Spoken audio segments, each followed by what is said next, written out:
Welcome to Habitly Courses, a production of Manage to Win. Each course is divided into multiple lessons for easy viewing. All are now completely free, so you can watch them on your own or work through them as a team. Please subscribe to this channel, leave a comment, and share your favorite lessons with others. Try to find something that helps you be your best. Hello, this is David Russell. I'm back again. This is lesson 6. We're talking about strategic time management. And in the prior lesson, we talked about really where are you driven to succeed. Now, that was the why you do things. Now I want to talk about how. So you're going to be most productive when your work is aligned with your natural strengths, as exhibited by your core, the most intense behaviors that you have.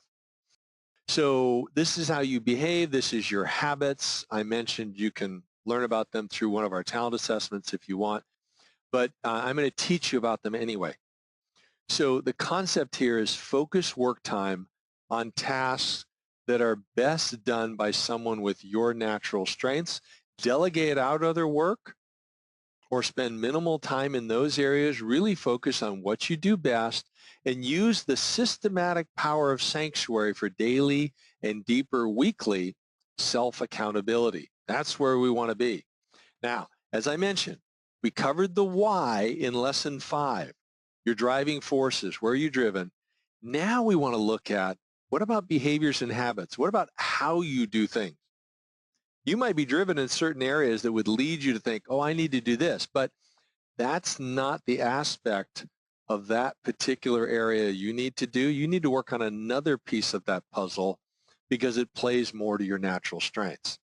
What I'm going to do here is I'm going to walk through the highs and the lows of the DISC behavioral language. I'm going to make it real simple for you.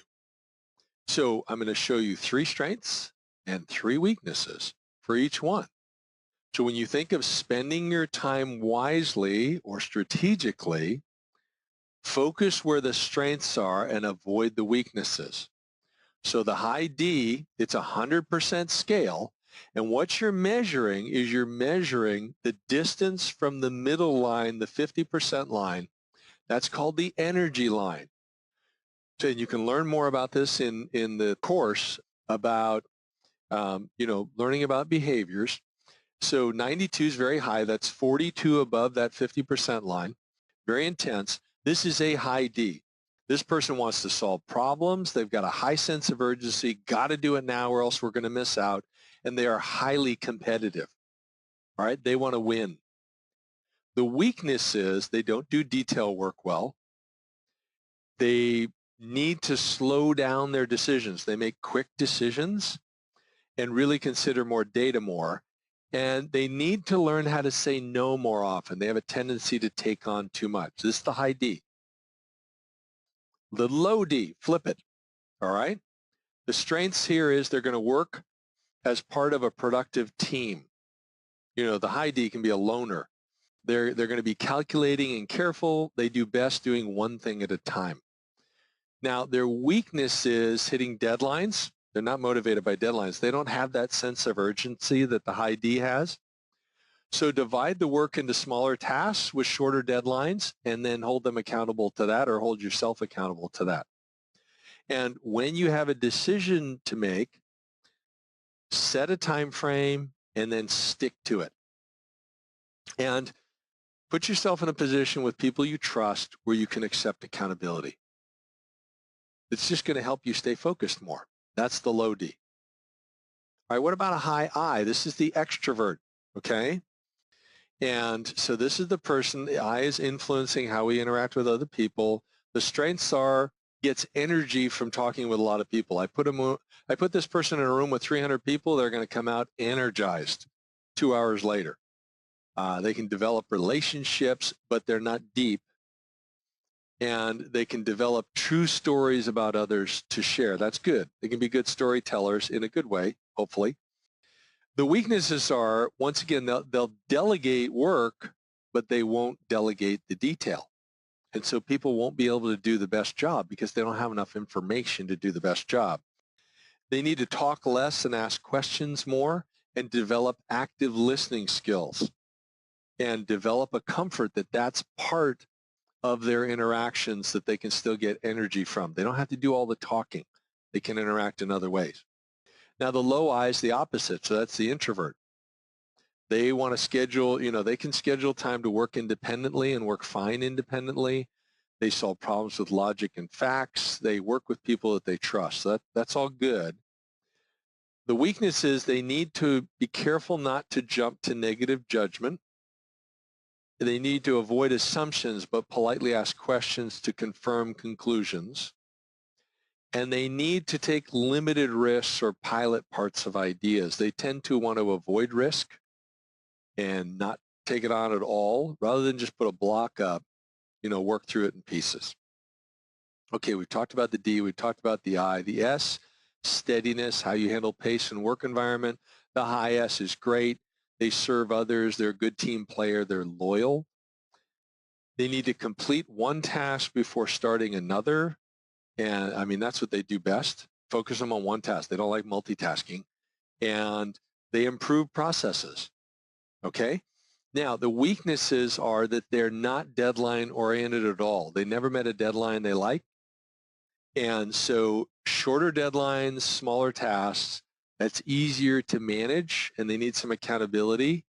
And then they need to meet those deadlines without compromising the quality. They need to stay on track, and they need to develop a healthy sense of urgency. So it's a balance between never meeting a deadline they liked and too much urgency where they rush things. We're not asking them to do that because these are natural skeptics, okay? But they need to have some sense of urgency, otherwise they're holding the team back, and that's not good for the team. And by the way, people can be high S's, you'll see in the behavioral training, and be very, very successful, achieve very high results, okay? But they've got to balance the two.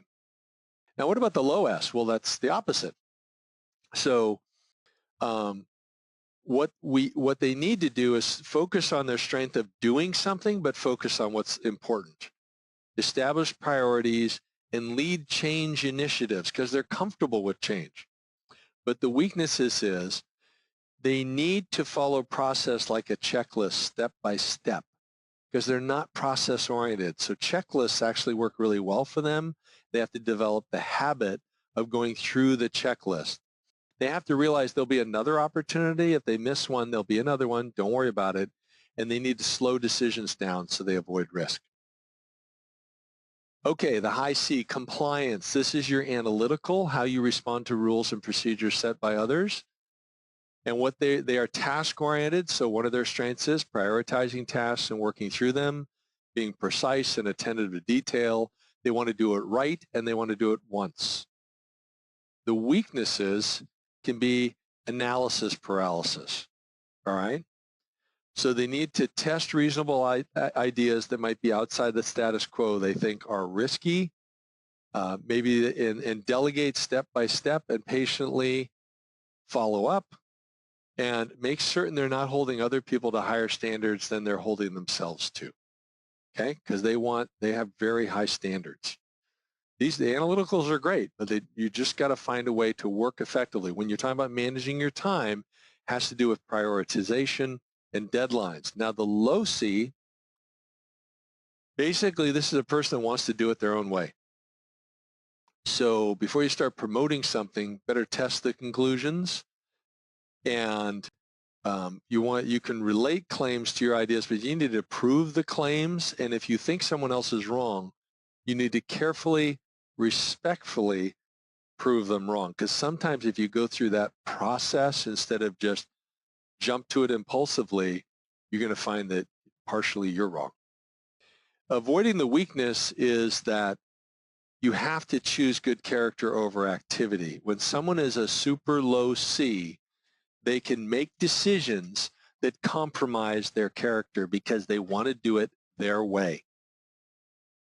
And develop active listening skills so you avoid assumption. And part of active listening skills is following through. And then delegate the detail and the routine work because it's just not your thing. Structure, systems, detail, process, not your thing. Delegate it out. So I hope this was helpful as you think of yourself and what might be your profile, whether you've taken one of our assessments, somebody else's, or you think you got a feel for what your profile might be. Adjust how you spend your time based on your profile. So here's some questions to ask. You've got the slides. You can review them. Take the exam. Pass the exam.